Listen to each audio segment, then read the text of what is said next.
부동산 관리입니다. 내용에 따른 분류는 기술적 관리, 법률적 관리, 그리고 경제적 관리를 서로 구분할 수 있으면 됩니다. 우리가 흔히 부동산 관리라고 할 때는 기술적 관리를 보통 의미하잖아요. 위생이라든지 설비, 보안, 보전 관리 이런 것들을 얘기하는데 이러한 기술적 관리를 협의 관리라고 하죠.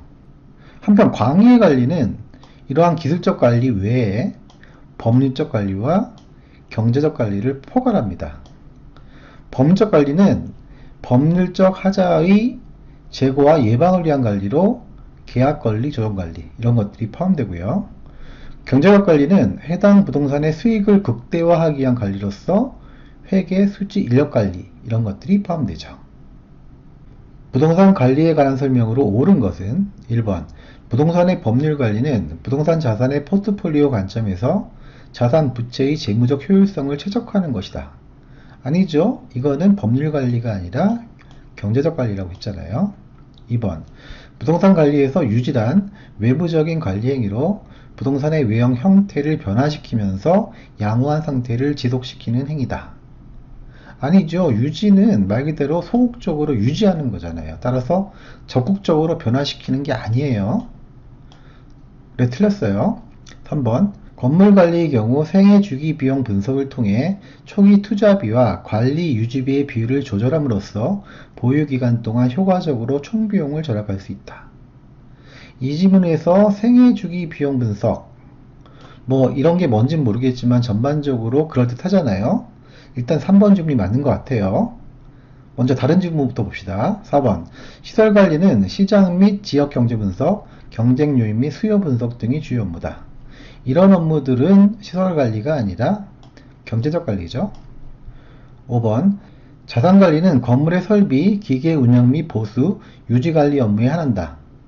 아니죠. 이 지문에서 건물의 설비, 기계 운영 및 보수, 유지관리 업무는 협의의 관리, 즉 기술적 관리에 해당하잖아요. 그런데 오늘날 자산관리는 이러한 기술적 관리에 한정되지 않고요. 법률적 관리나 경제적 관리까지도 포괄하는 개념이에요. 따라서 5번 지문도 틀렸죠. 1번, 2번, 4번, 5번 지문이 완벽하게 틀렸기 때문에 3번 지문이 답이 되겠습니다. 주체에 따른 분류도 자가관리, 위탁관리, 혼합관리를 서로 구분할 수 있으면 됩니다. 먼저 자가관리는 소유자가 직접 관리하는 방식이고요. 그리고 소규모 부동산 관리에 적합합니다. 장점은 소유자가 직접 관리하니까 기밀 유지와 보안 확보에 유리하고요. 그리고 해당 부동산에 대한 애호정신이 높아서 정성스러운 관리가 가능하겠죠. 반면 단점은 무엇보다도 소유자가 하니까 전문성이 결여되어 있어요. 그리고 관리 업무의 타성화, 안일화 이런 것들이 단점이 되겠죠. 반면 위탁관리는 관리 업무를 전문 회사에 맡기는 거예요. 즉 소유와 경영이 분리되어 있다라고 표현할 수 있습니다. 장단점은 자가관리와 완전 반대인 거죠. 즉 전문성은 있지만은 기밀 유지와 보안 확보엔 불리합니다. 두 관리를 잘 비교하셔야 돼요. 한편 혼합관리는 자가관리에서 위탁관리로 넘어가는 과도기적인 관리 방식인데요.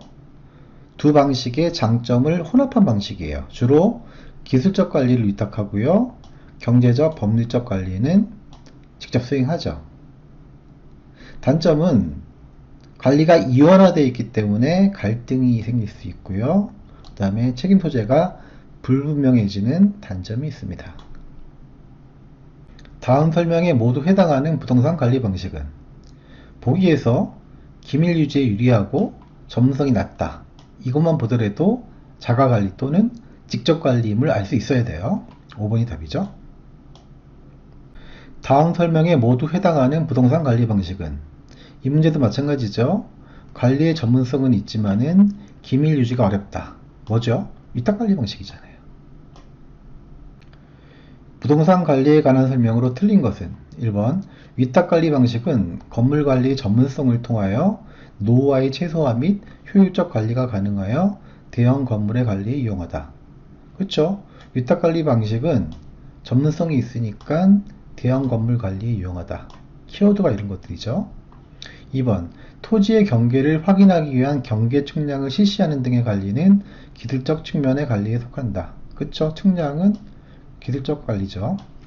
3번, 부동산 관리는 법, 제도, 경영, 경제, 기술적인 측면이 있어 설비 등의 기계적인 측면과 경제 경영을 포함한 종합적인 접근이 요구된다. 그쵸? 맞는 말이고요.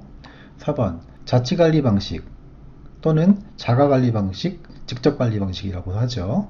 이러한 방식은 관리요원이 관리 사무에 안일해지기 쉽고요. 관리의 전문성이 결여될 수 있다는 단점이 있죠. 맞고요. 5번, 혼합관리 방식은 필요한 부분만 선별하여 위탁하기 때문에 관리의 책임 소재가 분명해지는 장점이 있다. 아니죠. 혼합관리 방식은 관리가 이원화되니까 오히려 관리의 책임이 불분명해지는 단점이 있습니다. 따라서 5번 질문이 틀렸고 답입니다. 임대차 관리에서는 임대차 계약 3가지만 살펴보겠습니다. 먼저 총임대차 계약은 순임대료와 운영경비를 포함한 총임대료를 지불하는 계약이죠. 주로 주거용 부동산에 많이 적용됩니다. 다음, 순임대차 계약은 순임대료만을 지불하고 그 외 운영경비는 협상에 의해 사후 처리하는 계약입니다. 주로 공업용 부동산에 많이 적용돼요. 마지막으로 비율임대차는 기본 임대료에 임차인 총수입의 일정 비율을 더하여 지불하는 방식입니다. 주로 수익형 부동산, 즉 매장용 부동산에 많이 적용되죠. 부동산 관리에 관한 설명으로 틀린 것은 1번, 법률적 측면의 부동산 관리는 부동산의 유용성을 보호하기 위하여 법률상의 제반 조치를 취함으로써 법적인 보장을 확보하려는 것이다. 그쵸? 2번, 시설 관리는 부동산 시설을 운영하고 유지하는 것으로 시설 사용자나 기업의 요구에 따르는 소극적 관리에 해당한다. 그쵸? 시설 관리는 협의 관리고요. 소극적 관리 맞습니다. 3번, 자기 또는 직접 관리 방식은 전문 위탁 관리 방식에 비해 기밀 유지에 유리하고 의사결정이 신속한 경향이 있다. 그렇죠? 왜냐하면은 건물 소유자가 직접 하는 거니까요. 4번, 임차 부동산에서 발생하는 총수입의 일정 비율을 임대료로 지불한다면 이는 임대차 유형 중 비율 임대차에 해당하죠. 수익형 부동산이나 매장용 부동산에 주로 많이 적용됩니다. 5번, 경제적 측면의 부동산 관리는 대상 부동산의 물리적, 기능적 하자의 유무를 판단하여 필요한 조치를 취하는 것이다.